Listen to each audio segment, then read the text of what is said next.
অন্যান্য ধর্মে পরিবার হলো প্রয়োজন, মনের শখ, আর ইসলামে পরিবার হলো ইবাদত। পরিবার কি? বিয়ে করা কি? নামাজ পড়ার মতোই ইবাদত। বউয়ের শাড়ি কিনে দেওয়া কি? মসজিদে টাকা দেওয়ার মতোই ইবাদত। এজন্য স্বামীর জন্য রান্না করা, শবে বরাতে রোজা রাখার মতোই ইবাদত। এ ব্যাপারে কোরআন কারিমে আল্লাহ তাআলা আমাদের অনেক কিছু শিখিয়েছেন। বিশেষ করে আমাদের সন্তানদের প্রতি যে দায়িত্ব, এটা আল্লাহ তাআলা আমাদের শিখিয়েছেন। আর এ ব্যাপারে কিন্তু আমরা অবহেলা করি। আমরা যখন বাচ্চা হয়, সন্তান পাই, জন্মের পরে খুব আনন্দ করি। 1 বছর, 2 বছর, 3 বছর, 4 বছর মায়েরা কাছে রাখেন, বাবা আদর করেন, কাঁদে নেন। যখন 6-7 বছর হয়ে যায়, তখন আমরা আমাদের ছেলে মেয়েদেরকে শয়তানের হাতে ছেড়ে দিই। কোথায় ছেড়ে দেন? স্কুলে দিয়ে দেন। স্কুলে কি পড়ে, কার সাথে মেশে, কি খেলে, আমরা আর খোঁজ নিই না, ঠিক না? আমার ছেলে তো স্কুলে দিয়েছে, তো বড় হচ্ছে। কিছুদিন পরে দেখা যায় কেউ হিরোইন খায়, কেউ লেখাপড়া বাদ দিয়েছে, কেউ বিড়ি টানে, কেউ অন্যান্য অন্যায় করে, আসে না নেই? তখন আমরা হুজুরের কাছে দোয়া নিতে যাই। কথা বুঝতে পারেননি? কিন্তু আল্লাহ তাআলা আমাদেরকে সন্তানদের প্রতি করণীয় শিখিয়েছেন, কি করতে হবে। তো এ ব্যাপারে কোরআন কারিমে একটা সূরা আছে, সেই সূরাটার নাম হলো সূরা লোকমান। সূরার নাম কি? লোকমান। লোকমান আলাইহিস সালাম তিনি নবী ছিলেন কিনা কোরআনে বা হাদিসে ক্লিয়ার নেই। তবে আল্লাহ তাআলা কোরআনে বলেছেন, লোকমানকে আমি বুদ্ধি দিছিলাম, হিকমত, জ্ঞান, প্রজ্ঞা, উইসডম। এই জন্য বলা হয় লোকমান হাকিম। হাকিম মানে খুব বুদ্ধিমান, জ্ঞান, প্রজ্ঞা। কথা বুঝতে পেরেছেন? আমাদের সমাজের সবচেয়ে বুদ্ধিমান, চতুর লোকটা কি? চালাক। সে কৌশলে বড়লোক হওয়ার চেষ্টা করে, নেতা হওয়ার চেষ্টা করে, এটাকেই আমরা মনে করি বুদ্ধিমান। আল্লাহ তাআলা কোরআন কারিমে অরিজিনাল বুদ্ধিমান কি জিনিস বলেছেন। আউযু বিল্লাহি মিনাশ শাইতানির রাজীম। ওয়ালাকাদ আতাইনা লুকমানাল হিকমাহ। আমি লোকমানকে বুদ্ধি দিয়েছিলাম, প্রজ্ঞা দিয়েছিলাম, জ্ঞান দিয়েছিলাম। আর সেই জ্ঞানের মূল কি জিনিস? আনিশকুর লিল্লাহ, আল্লাহর শুকরিয়া করো। তাহলে আল্লাহর শুকরিয়া করতে যে জ্ঞান আপনাকে উদ্বুদ্ধ করে, এটা হলো আসল জ্ঞান। কেন আল্লাহর শুকরিয়া করতে হবে? আল্লাহ বলে দিয়েছেন, ওমাই ইয়াশকুর ফাইন্নামা ইয়াশকুরু লিনাফসি ওয়ামান কাফারা ফাইন্নাল্লাহা গানিয়ুন হামিদ। যে আল্লাহর শুকরিয়া করে, সে নিজের জন্যই শুকরিয়া করে। কথা বোঝেননি? আর যে শুকরিয়া করে না, অকৃতজ্ঞ হয়, আল্লাহর তাতে কিছু আসে যায় না। আল্লাহ অমুখাপেক্ষী, আল্লাহ গানি, আল্লাহ সচ্ছল, আল্লাহ অমুখাপেক্ষী, আল্লাহ প্রশংসিত। বিষয়টা কেমন? একটা গল্প দিয়ে আপনাদের বোঝাবো, হাদিসের গল্প। আপনাদের আগেও বলেছি, আপনারা ওয়াজ মাহফিলে সাধারণভাবে গল্প শুনতেই আসেন। অবশ্য আমার মাহফিলে গল্প শুনতে আসেননি, কারণ আমি গল্প বলি না। কিন্তু ওয়াজ মাহফিলের নিয়ম হলো গল্প, ঠিক না? গল্পটা যত মিথ্যা হবে, ওয়াজ তত জমবে। অমুক নবীর কবর এত বড়, অমুক নবীর কবর এতটুকু, অমুক নবী দাঁড়িয়ে আছে, অমুক কবরে ফাঁকা হয়ে আছে। গল্প শোনেননি? হ্যাঁ, বিশ্বাস করেন, আপনাদের শুনেন তো, আপনি কোন সালে গেছিলেন ওই কবরে? সবই মিছে কথা। কোন নবীর কবর দুনিয়াতে কোথাও নেই। আজ থেকে প্রায় 500 বছর আগে আমাদের খুব মশহুর একজন আলেম, মোল্লা আলী কারি, আলেমরা নাম জানেন, উনি লিখেছেন রাসূলুল্লাহ সাল্লাল্লাহু আলাইহি ওয়াসাল্লাম, মুহাম্মদ সাল্লাল্লাহু আলাইহি ওয়াসাল্লাম ছাড়া আর কোন নবীর কোন কবর কোথায় কেউ বলতে পারে না। হাওয়ার কবর জিদ্দায় কোনো অস্তিত্ব নেই, অমুক নবীর কবর, সব বানোয়াট কথা। আর যারা বলে আমি অমুক দেশে গেছিলাম, 1 বছর ছিলাম, অমুক দেশে অমুক কবর দেখেছি, অমুক জায়গায় বেড়াতে গেলাম, কবর, সব মিছে কথা। কিন্তু মিথ্যা কথা বললে ওয়াজ জমে ভালো। কথা বুঝতে পেরেছেন? সারা রাত মিছে কথা বলবে, রামায়ণের মতো মানুষ মহব্বত দিয়ে শুনবে। রামের গল্প, সীতার গল্প যত জমবে মানুষ তন্ময় হয়ে শুনবে, ঠিক না? আবার এই সব গল্প যখন ওলি আল্লাহদের নামে হয় আমরা খুব মহব্বতের সাথে শুনি। আহা, অমুক ওলি 70 বার 100 বার আল্লাহকে স্বপ্নে দেখেছে। আমরা বলি সুবহানাল্লাহ। আমি সুবহানাল্লাহ বলতে বলছি না, আমরা বলি, সে কথা বলছি। অমুক ওলি 40 বছর ঈশান নামাজের ওযু দিয়ে ফজরের নামাজ পড়েছে। আপনারা বলবেন সুবহানাল্লাহ। কিন্তু কথাগুলো যে সব মিছে কথা, এটা আমরা কেউ বুঝি না। কথা বুঝছেন আমার কথা? এই গল্প দিয়ে যেদিন থেকে মুসলমানরা গল্প আর অলৌকিক কাহিনী, হেকায়াত, স্বপ্ন, অমুক ওলি আল্লাহ রাসূলুল্লাহ সাল্লামের কবরে যে সালাম দিয়েছে, রাসূলুল্লাহ সাল্লাম হাত বের করে দিয়েছে, আপনারা শুনে বলবেন সুবহানাল্লাহ, ঠিক না? আচ্ছা বলেন তো, সব পীরের বড় পীর কে? আব্দুল কাদের জিলানী। এই জন্য প্রশ্নটা করলাম, পীর মানে কি? উস্তাদ, শেখ, মানুষের হেদায়েত করে, মুর্শিদ। এই মানব জাতির জন্য সবচেয়ে বড় মুর্শিদ, সবচেয়ে বড় পীর, সবচেয়ে বড় হাদি কে? তাহলে আমরা কোথায় গেছি দেখেন? সবচেয়ে বড় ওলি, বড় পীর নবীদের পরে কে?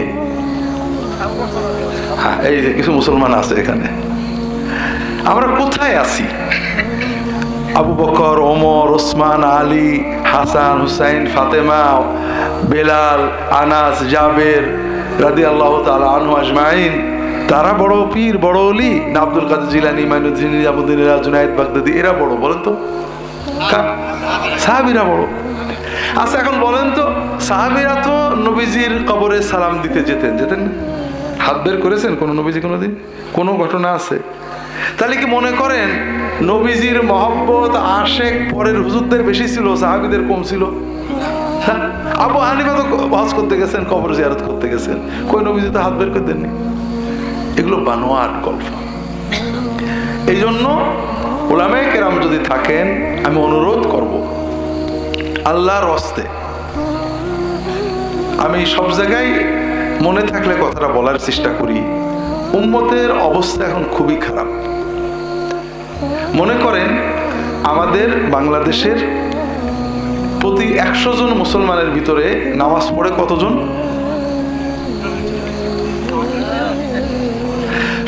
10 জন মনে করেন, 10 থেকে 15 জন নিয়মিত নামাজ পড়ে, রমাজানে একটু বেশি পড়ে, বাকি 85 জন বাদ দিলাম, এটা থাক। এই 15 জনের কি অবস্থা? এদের ভিতরে সুদ খায় না, ঘুষ খায় না, দুর্নীতি করে না, বইয়ের হক দেয়, মায়ের হক দেয়, ভাই বোনের হক আদায় করে, মানে 16 আনা ইসলাম পালন করে কতজন? হ্যাঁ, তাহলে এই হলো ইসলামের অবস্থা। এরপরে আরো 2টো জিনিস বলি, 3টে জিনিস বলি। যারা 85% 90% দিন পালন করছেন না, তাদেরটা থাক। যারা 10% 15% দিন পালন করছেন, তারা মাশাআল্লাহ তাবারাকাল্লাহ একটা খুব ভালো কাজে আছেন। কাজটার নাম হলো হিংসা আর দলাদলি। এটা আল্লাহর খুব প্রিয় কাজ, ঠিক না ভাই? হ্যাঁ, আল্লাহ খুশি হন না? যারা নামাজ পড়ে না বরং ভালো আছে, অত হিংসা হিংসি নেই, মারামারি নেই। শয়তান সাধারণ মানুষদের সিনেমা, মদ, তাড়ি, গাঁজা, ভাঙ, হিরোইন দিয়ে দোজখে দেবে। আলেমুল আমাদের দোজখে দেবে কি? আলেমুরা মদও খায় না, তাড়ুও খায় না, গাঁজাও খায় না, দারু আছে না, কিভাবে দোজখে দেবে? কি দিয়ে? হিংসা দিয়ে। কথা বোঝেন না? ছোট ছোট বিষয় নিয়ে আমরা দলাদলি করছি, মিলাদ নিয়ে, কিয়াম নিয়ে। যারা মিলাদের পক্ষে, মিলাদ ফরজ এটাকে বলে নাকি? বলে না, কিন্তু কার্যত ফরজের চেয়েও গুরুত্ব দিচ্ছে। নামাজ পড়ে না, নো প্রবলেম, মিলাদ পড়ে না, দলে নেওয়া যাবে না। তাহলে এটা শয়তানি কাজ। আবার মিলাদ যারা বিপক্ষে, মিলাদ পড়লেই কি মানুষ কাফের হয়ে যায় নাকি? কার্যত আমরা দেখছি মিলাদের কারণে যত ঝগড়া করছি, বেনামাজির কাছে ওইভাবে যাচ্ছি না। এই এক ধরনের ঝগড়া, হিংসা, মারামারি পুরনো। আবার নতুন একটা আছে, দলাদলি। এই জামাত ইসলাম, তবলিগ, সর্বনায়, ফুরফুরা, এক দল আরেক দলে দেখতে পারে না। কারণ আপনারা জানেন প্রধানমন্ত্রীর গদি কয়টা? দুইজন তো আর পারবে না, কাজে একজনকে ধাক্কা দিয়ে আরেকজন বসতে হয়। দেখেন আমি আসলাম, হুজুর উঠে চলে গেল। জান্নাতে জায়গা তো একটা, জামাত ইসলাম জান্নাতে গেলে তো আর তবলিগ যেতে পারবে না। হ্যাঁ, তারপরেও শুধু ধাক্কা ধাক্কি। আবার নতুন ধাক্কা ধাক্কি শুরু হয়েছে। এই রফাদাইন করবে, করবে না, আমিন জোরে বলবে, বলবে না। যারা রফাদাইন করে না কেউ মুসলমান না, যারা করে কেউ মুসলমান না। তোর নামাজই হচ্ছে না, তোর দিনই হচ্ছে না, এরকম আছে না নেই? মাশাআল্লাহ। এই ফাঁকে কিছু কাজ হচ্ছে, কাজগুলো আপনাদের পছন্দ হবে আশা করি। খ্রিস্টানরা মুসলমানদের খ্রিস্টান বানাচ্ছে, কারণ আহলে হাদিস আছে রফাদাইন প্রমাণ করতে, আর হানাফি আছে রফাদাইন না প্রমাণ করতে। খ্রিস্টান যে কি জিনিস, মুসলমান খ্রিস্টান হলে আমাদের কোনো মাথা ব্যথা নেই। ও খ্রিস্টান হোক আর ইহুদি হোক, রফাদানি করলো কিনা এটা বড় কথা। খ্রিস্টানরা ঘোষণা দিয়েছে 1915 সালের ভিতরে, আর কতদিন দেরি আছে, 1915 সালের ভিতরে বাংলাদেশের প্রতি 3 জনের 1 জন হবে খ্রিস্টান, অর্থাৎ 5 কোটি খ্রিস্টান হবে মিনিমাম। এবং তারা কাজ করছে, আমরা কিছুই বুঝতে পারছেন না, তারা সব করে ফেলছে। কারণ আপনারা বুঝবেন কি? আপনারা তো ঝগড়া নিয়ে জোরে আমিন, আস্তে আমিন, রফাদানি, সহবাদার, মিলাদ, পীর সাহেব, তরিকা, জামাত ইসলাম, তবলিগ, সর্বনাই, মাশাআল্লাহ ব্যস্ত আছেন। 2 নম্বর, সমাজের সাধারণ মানুষ পাপ, অশ্লীলতা, জিনা, ব্যভিচারের সাইলাবে চলে যাচ্ছে, ঠিক না? ঠিক, এটা নিয়েও মাথা ব্যথা নেই। আমরা যারা 15% মানুষ নামাজ কালাম পড়ি, তারা ঝগড়া নিয়ে আসি। আর বাকি 85% যে খ্রিস্টান হচ্ছে, কাদিয়ানি হচ্ছে, শিয়া হচ্ছে, ফাসেক, ফাজের, জিনা, ব্যভিচার, মদ ইত্যাদি ডুবে যাচ্ছে, আমাদের কোনো মাথা ব্যথা নেই, ঠিক না? ঠিক ভাই। এই পরিস্থিতিতে কিছু মানুষ খুশি আছে, আরে যা হয় হোক, আমি আহলে হাদিস, আমি হানাফি, তারা খুশি থাকে। কিন্তু আমাদের মনে কষ্ট লাগে যে উম্মতের সবই যদি ইহুদি খ্রিস্টান হয়ে যায়, তা আমি হানাফি হয়ে বা কি করবো, আহলে হাদিসে বা কি করবো? কথা বুঝতে পেরেছেন?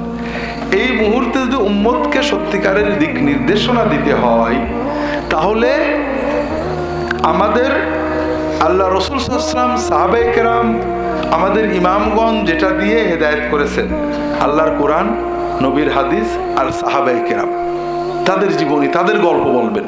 কথা কি বুঝতে পারছেন আপনারা? এই পরের যুগের গল্প বলবেন না, এগুলো দিয়ে মানুষের হেদায়েতের চেষ্টা করবেন না। 3টে মৌলিক সমস্যা আছে।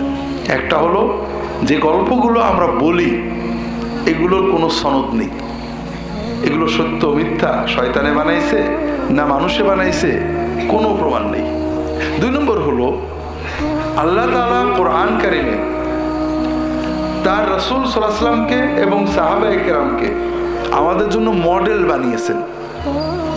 আল্লাহ তাআলা কি বলেছেন?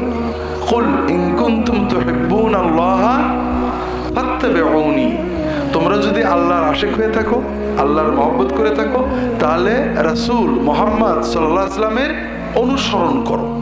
তার মতো চলো, তার পদ্ধতিতে চলো।